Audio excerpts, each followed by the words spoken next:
మంగళగిరి దేవస్థానం సెంటర్లోని కళావేదికలో తుఫాన్ పునరావాస కేంద్రాలలోని వారికి ఆర్థిక సహాయం పంపిణీ చేశారు. ఈ కార్యక్రమంలో టీటీడీ ట్రస్ట్ బోర్డు సభ్యురాలు తమ్మిశెట్టి జానకీదేవి, కమిషనర్ అలీం బాషా, టీడీపీ నాయకులు పి మహేష్, షేక్ రియాజ్ తదితరులు పాల్గొన్నారు. అనంతరం వారు మాట్లాడారు.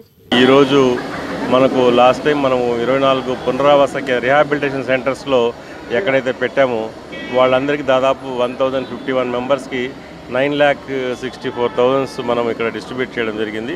It is 451 families. ఇక్కడ మంగళగిరిలో కొంత, తాడేపల్లిలో కొంత ఎక్కడైతే ఉన్నారో అక్కడక్కడ డిస్ట్రిబ్యూషన్ చేయడం జరుగుతుంది. అందరూ కూడా మనకు సంబంధించినంత వరకు అందరికీ ఈ డిస్ట్రిబ్యూషన్ ఈరోజు ఈవినింగ్ లోపల కంప్లీట్ చేయడం జరుగుతుంది. ఈరోజు కార్యక్రమానికి డిఫరెంట్ పబ్లిక్ రిప్రజెంటేటివ్స్ కానీ పార్టీ రిప్రజెంటేటివ్స్ అందరూ కూడా వచ్చి వాళ్ళ సమక్షంలో ఇవన్నీ డిస్ట్రిబ్యూట్ చేయడం జరిగింది. మంగళగిరి నియోజకవర్గంలో ఏదైతే మొన్న ముందా తుఫాను కార్యక్రమంలో భాగంగా ఎంపీటీసీ పరిధిలో ఉన్న మన ఆలిం బాషా గారి ఆధ్వర్యంలో పునరావాస కేంద్రాల్లో ఉన్నటువంటి వారికి రాబో 4 రోజుల్లో కూడా వాళ్ళు ఎటువంటి పనులకు వెళ్ళలేని సందర్భంలో ఒక మనిషికి 1000 రూపాయల లెక్కన 150 మందికి, అదేవిధంగా అక్కడ పునరావాస కేంద్రాల్లో ఉన్న వాళ్ళందరికీ కూడా డిస్ట్రిబ్యూట్ చేయడం జరుగుతుంది.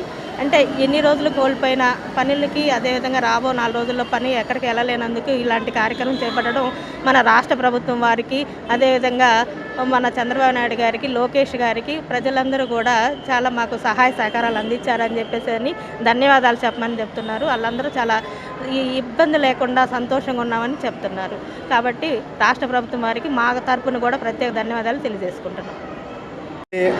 గత 4 రోజులుగా ఆంధ్రప్రదేశ్ని అతలాకుతలం చేసినటువంటి మోంతా తుఫాన్లో భాగంగా ఆంధ్రప్రదేశ్ అంతా కూడా మోంతా తుఫాన్ ప్రమాదం నుంచి బయటకు వచ్చి ఏదైతే గౌరవ ముఖ్యమంత్రివర్యులు, అదేవిధంగా నారా లోకేష్ గారు గౌరవ మంత్రివర్యులు అందరూ కూడా సమిష్టి కృషితో ఈ రోజున మోంతా తుఫాన్ బారి నుంచి ప్రజలందరూ కూడా కోలుకోవడం జరుగుతూ ఉంది. ఏదైతే మోంతా తుఫాన్ బాధితుల కోసం ప్రభుత్వం పునరావాస కేంద్రాలు ఏర్పాటు చేసిందో ఆ పునరావాస కేంద్రాల్లో ఉన్నటువంటి ప్రజలకు ఆ 3 రోజులు కూడా మంచి రుచికరమైన భోజనం, టిఫిన్ అందజేయటమే కాకుండా చిన్న చితకా కుటుంబాలు ఏవైతే పనులు కోల్పోయి ఇక్కట్లు పడుతున్నటువంటి కుటుంబాలను దృష్టిలో ఉంచుకొని గౌరవ ముఖ్యమంత్రి గారు నారా లోకేష్ గారు, పవన్ కళ్యాణ్ గారు అందరూ కూడా కూటమి ప్రభుత్వం అంతా కూడా సమిష్టి నిర్ణయంతో నిన్న మొన్న కూడా కొత్తపేట, గండాలయపేట, ద్వారకా నగరు, ఇందిరానగరు లాంటి ప్రాంతాల్లో కొండ ప్రాంతాల్లో ఉన్నటువంటి మోంతా తుఫాన్ బాధితులందరికీ కూడా 25 కేజీల రైసు, అదేవిధంగా నూనె, సరుకులు, కూరగాయలు అందజేయడం మనందరికీ తెలిసిన విషయమే. అదేవిధంగా ఏదైతే 4 రోజులు 5 రోజుల నుంచి పని కోల్పోయి ఆర్థిక ఇబ్బందుల్లో ఉన్నటువంటి చిన్న కుటుంబాలన్నింటినీ కూడా ఆదుకునే దృష్టితో ఈ రోజున కూటమి ప్రభుత్వం ఒక్కొక్కరికి 1000 రూపాయల చొప్పున, 3 దాటి ఉన్న కుటుంబాలకు 3000 చొప్పున, దరిదాపుగా 1050 కుటుంబాలకు 9,63,000 రూపాయలు పైచిలుకు అమౌంట్ని వాళ్ళ ఎంటీఎంసీ పరిధిలో ఉన్నటువంటి పేద కుటుంబాలకు అందజేయటం, ఆ కార్యక్రమంలో మేమందరం కూడా భాగస్వాములు కావటం చాలా హర్షించదగ్గ విషయం. చాలా ఆనందిస్తూ ఉన్నాం.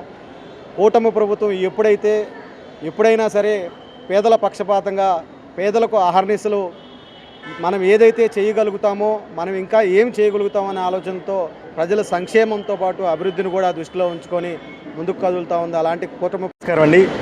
ఈరోజు ఎన్డీఏ ప్రభుత్వం పేద ప్రజలందరికీ కూడా మన ఈ తుఫాను మొదలైనప్పటి నుంచి కూడా నరేంద్ర మోడీ గారు ప్రజలెవరూ ఇబ్బంది పడకూడదని చెప్పేసి వారికి ఎన్డీఆర్ఎఫ్, ఎస్డీఆర్ఎఫ్ ద్వారా ఏమైనా సహాయ కార్యక్రమాలు కావాలంటే అవన్నీ పూర్తి చేస్తూ ప్రజలందరికీ అందుబాటులో ఉండాలని చెప్పి, కార్యకర్తలందరూ అందుబాటులో ఉండాలని చెప్పి అందరికీ తెలియజేసి ఈ తుఫాను చర్యలు పూర్తిగా తీసుకోవడం జరిగింది. తుఫానుకి బాధితులందరికీ కూడా తుఫాను అయిపోయిన 3 రోజులకే పరిహారం అందించడం అనేది మీరు గమనించండి. ఎందుకంటే ఇది మాటల ప్రభుత్వం కాదు, చేతల ప్రభుత్వం. ప్రతి ఒక్కరికి ఈ తుఫాను సహాయం అందించడం జరిగింది.